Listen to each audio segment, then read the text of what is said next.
Tany ampiandohan'ny fotoana dia tsy nisy afa-tsy Andriamanitra iraika fotsiny.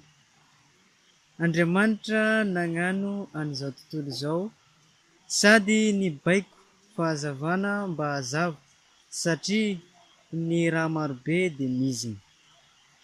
Araka ny hitanao amin'ny sary io dia nampisaraka ny rano niaraka amin'ny habakabaka tamin'ny rano ambonin'ny habakabaka.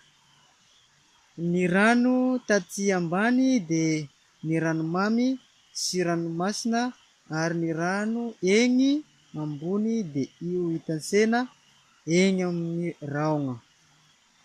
Andriamanitra nagnano ny masoandro mba hanapaka ny atoandro ary ny volana mba hanapaka ny aligna.